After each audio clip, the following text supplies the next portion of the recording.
नमस्कार, स्वागत आहे तुमचं। आपण आज आहोत साप्ताहिक आघाडीचे संपादक श्री किशोर महाजन सर यांच्यासोबत। आज एकमेव सांगण्याचा आज महत्त्व म्हणजे वृत्तपत्र चालवणं किंवा साप्ताहिक चालवणं फार जिकिरीचं बनलेलं आहे। मात्र हे जे आव्हान आहे हे आव्हान पेलत अनेक वर्षांपासून साप्ताहिक चालवण्याचं काम श्री किशोर महाजन सर करत आहेत आणि आता साप्ताहिक आघाडीला 78 वर्ष पूर्ण झालेली आहेत आणि ऑक्टोबरमध्ये 4 ऑक्टोबरमध्ये 19व्या वर्षात आता पदार्पण करत आहे। त्याबद्दल आपण सरांशी माहिती विचारली। एकंदरीत ही वाटचाल कशी आहे, कारण सध्या वृत्तपत्र चालवणं ही फार म्हणजे मोठं कसब आहे।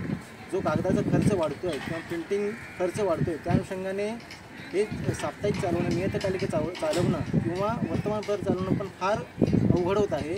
एक प्रकारे शिवधनुष्य आहे ते पेलण्याचं काम आहे हे साप्ताहिक चालवणं किंवा वृत्तपत्र चालवणं म्हणजे। त्याविषयी संपादक साहेबांशी बोलूया आपण। नमस्कार सर, मला सर सांगा की आत्तापर्यंत आता 78 वर्ष पूर्ण होत आहेत, त्याबद्दल जरा एक तुम्ही थोडक्यात एक सांगा जरा। सांगतो।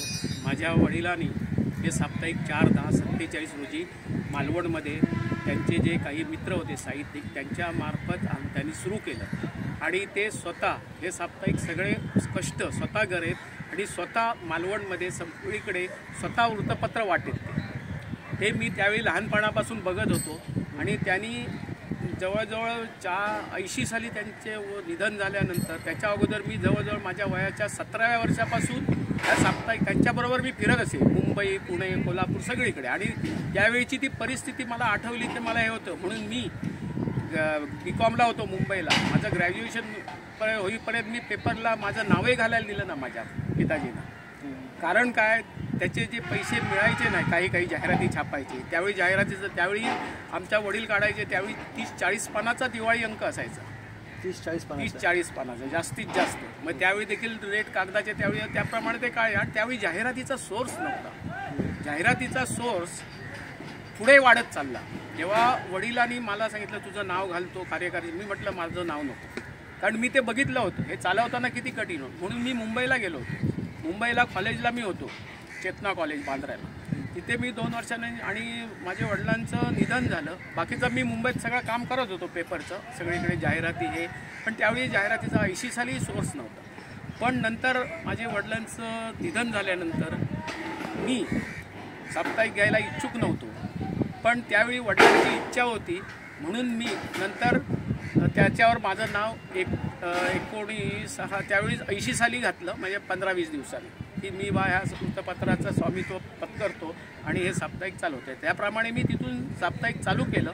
माझं साप्ताहिक सुरू झालं त्यावेळी एक महत्त्वाची गोष्ट म्हणजे त्यावेळी काँग्रेसचे मंत्री SN देसाई राज्यमंत्री होते अंतुले साहेबांच्या, त्यांच्यामुळे मी ओरिजिनल म्हणजे पहिला त्यावेळी काँग्रेसमध्ये काम केलेलं आहे। मी काँग्रेसचा युवक काँग्रेसचा अध्यक्ष होतो, स्टेट कमिटीवर होतो, पण मला ते नंतर साप्ताहिक मला चालवण्यामध्ये माझा मोठा हातखंडा म्हणजे माझे SN देसाई साहेब।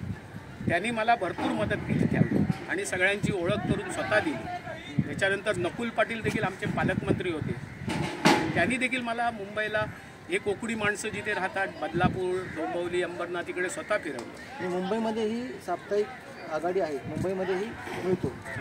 हो, सगळीकडे जातो मी, सगळीकडे म्हणजे पोस्टिंग आम्ही स्वतः आमच्या घरात, माझी आई टीचर होती, माझा भाऊ, म्हणजे सगळ्यांनी मिळून आम्ही ते साप्ताहिक चालवलं, हे कधीला नाही। आता ही साप्ताहिक चालवून एक आव्हान पेललं सध्याच्या ज्या घडीत, म्हणजे फार मोठं म्हणजे प्रिंटिंग कॉस्ट वाढलेली आहे, कागदाचे दर वाढले, त्या एकूण ह्या संकटामध्ये तुम्ही कसं काय हे करता, कसं काय म्हणजे हँडल करता? साप्ताहिक चालवणं ही अत्यंत कठीण गोष्ट आहे। अनेकांनी साप्ताहिक चालू केली, पण 5-6 महिन्याच्या वर ती चालू शकली नाही, कारण कागदाचे रेट, प्रिंटिंगचे वाढते भाव, सगळ्या पद्धती, त्याचप्रमाणे साप्ताहिकाला जाहिरातीचा सोर्स कमी असतो, दैनिकांना तो जास्त असतो, त्यामुळे आम्हाला ते वाट बघावी लागते जाहिरात कुठली मिळते। आमचं पहिल्या दिवसापासून साप्ताहिक गव्हर्नमेंटच्या अप्रूव्ड लिस्टवर आहे महाराष्ट्र सरकारच्या, तरी पण जाहिरातीचं आता आमच्या जिल्ह्यात जवळजवळ 19 साप्ताहिक होती पहिली, 19 नंबर लागेपर्यंत सिंधुदुर्ग जिल्ह्यामध्ये, रत्नागिरी जिल्ह्यामध्ये त्यावेळी पहिला रत्नागिरी जिल्हा, त्याच्यानंतर सिंधुदुर्ग जिल्हा। आता सिंधुदुर्ग जिल्ह्यात जास्त साप्ताहिक आहेत, 19 ते 20, आणि रत्नागिरीला 7-8 आहे। त्यामुळे आमचा नंबर येताना 18 लोकांचा नंबर झाल्यानंतर गव्हर्नमेंटच्या जाहिरातीला रोटेशनने तोपर्यंत जवळजवळ 2-3 महिने जायचे. म्हणजे आम्हाला जाहिराती किती पुंजा मिळायच्या, कारण साप्ताहिक. पण त्याच दैनिकांना म्हणजे ते काय त्यांचं रेडी असतं, दररोजचं असल्यामुळे त्यांना मिळतात. पण त्यामुळे ते चालवताना कठीण पाहिजे. 4-5 आव्हानं नेमकी काय काय येतात? आव्हानं म्हणजे मी सांगतो तुम्हाला, कागदाचे रेट वाढलेत. जाहिराती मिळवताना मोठं आव्हान सगळ्यात. तुम्हाला कोण जवळ उभं करत नाही. पण मी वैयक्तिक स्वतः दिवाळीचा अंक मी माझा काढतो. माझं सगळं वर्षाचा डोलारा हा दिवाळी अंकावर अवलंबून असतो. ज्यावेळी मला दिवाळीला काही जाहिराती मिळतील, माझे जे आमचे कोकणातील, मुंबईत राहणारे, पुण्यात राहणारे, सगळीकडे राहणारे लोक आम्हाला दिवाळीच्या रूपाने एक मदत करतात. साप्ताहिकाला आम्हाला कोण जाहिरात देत नाही. ते काय गव्हर्नमेंट अप्रूव्ड लिस्ट, नगरपालिका, जिल्हा परिषद असेल त्या मिळतात रेग्युलरमध्ये, पण ते एवढं नाही, सोर्स नाही.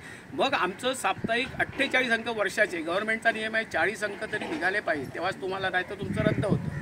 आता तुम्हाला भरपूर गव्हर्नमेंटने GST 12% लागला आहे, 6-60 अशा पद्धतीने साप्ताहिक बंद कशी पडतील ह्याचाच विचार सगळीकडे आहे.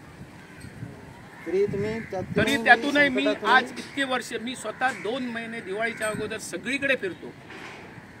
पुणा, मुंबई, पुण्याला पण, हो, कोल्हापूर, रत्नागिरी, तुमचा गोवा आणि सिंधुदुर्ग जिल्हा अख्खा. प्रत्येक वेळी 2 महिने मी पूर्ण याच्यासाठी मेहनत घेतो. आणि दिवाळी अंक माझा जो 50 पानांचा वडील असताना होता, तो आज मी एकदा 400 पानाचा देखील काढला आहे. आता सध्या 350. कागदाचे रेट वाढले, परत जाहिराती मिळत नाहीत, मोठमोठे दिवाळी अंक बंद पडले. म्हणजे केवढी त्यावेळी दिवाळी अंकाची क्रेज होती आपल्या महाराष्ट्रात सध्या साहित्यासाठी.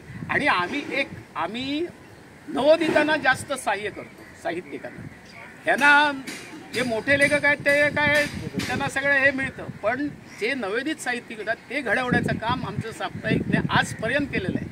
आता म्हणजे जे साहित्य येतं त्यामध्ये तरुण वर्ग आहेत, सगळं म्हणजे एकंदरीत सगळ्यांचे कविता, स्फुट, व्यंगचित्र हे सगळे नवीन नवीन आमच्याकडे देतात. त्यांना आम्ही संधी देतोच, कारण त्यांना मोठे देत नाहीत संधी.